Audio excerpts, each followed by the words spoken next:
Hello बच्चों, let's read the question which says that among the elements lithium, potassium, calcium, sulfur and krypton, which one has the lowest first ionization enthalpy and which one has highest first ionization enthalpy?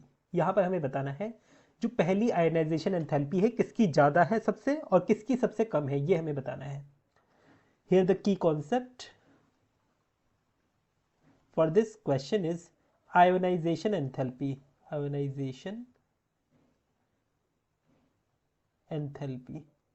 सबसे पहले हम इसका मतलब जान लेते हैं. Ionisation enthalpy का मतलब क्या होता है?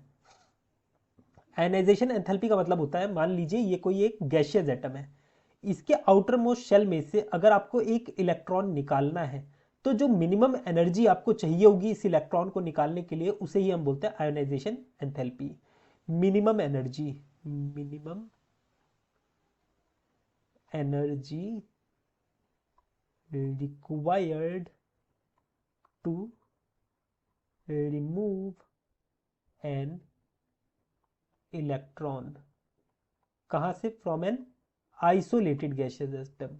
Isolated gaseous atom. Gaseous atom उसे ही हम बोलते हैं आयोनाइजेशन एंथैल्पी. अब यहाँ पर जो सबसे आसानी से इलेक्ट्रॉन को दे दे उसकी सबसे कम आयनाइजेशन एंथैल्पी, जो आसानी से ना दे इलेक्ट्रॉन या ना डोनेट कर इलेक्ट्रॉन उसकी सबसे ज़्यादा आयनाइजेशन एंथैल्पी. बस ऐसे ही हमें पता लगाना है. सबसे पहला देखिए लिथियम. लिथियम के आउटर मोस्ट में कितने इलेक्ट्रॉन होता है? सिर्फ एक इलेक्ट्रॉन होता है आउटर मोस्ट में, ठीक है, क्योंकि इसका एटॉमिक नंबर क्या है? इसका एटॉमिक नंबर है 3. तो 3 को हम कैसे लिख सकते हैं? 2 1 ऐसे लिख सकते हैं. तो ये तो बहुत इजीली इलेक्ट्रॉन को डोनेट कर देगा.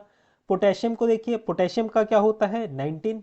और इसके आउटर मोस्ट में कितने इलेक्ट्रॉन होते हैं? इसके में भी आउटर मोस्ट इलेक्ट्रॉन 1 होते हैं. पर सबसे इजीली कौन डोनेट करेगा लिथियम पोटेशियम में? वो है हमारा पोटेशियम, ठीक है. तो लोएस्ट आयोनाइजेशन एंथैल्पी किसकी होगी? आयोनाइजेशन एंथैल्पी ये होगी पोटेशियम की. क्यों होगी? क्योंकि पोटेशियम का साइज बड़ा है, ठीक है, लार्ज साइज की वजह से. लार्ज साइज की वजह से ये इजीली डोनेट कर सकता है. फिर आते हैं हम कि किसकी सबसे ज्यादा होगी आयनाइजेशन एंथैल्पी. जो सबसे ज्यादा स्टेबल होगा, जिसका ऑक्टेट या डुप्लेट पूरा फुल होगा, जो इलेक्ट्रॉन डोनेट करना ही ना चाहे, उसकी सबसे ज्यादा आयनाइजेशन एंथैल्पी होगी. अब देख लो यहां पर कैल्शियम देखिए. कैल्शियम हमारा किससे बिलोंग करता है? सेकंड ग्रुप से बिलोंग करता है.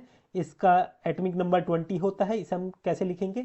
लास्ट में इसके जो इलेक्ट्रॉन होंगे वो 2 होंगे, ठीक है. मतलब जो इसका s ऑर्बिटल होगा उसमें दोनों इलेक्ट्रॉन फुल होंगे, मतलब ये अपना डुप्लेट कंप्लीट करे हुए हैं.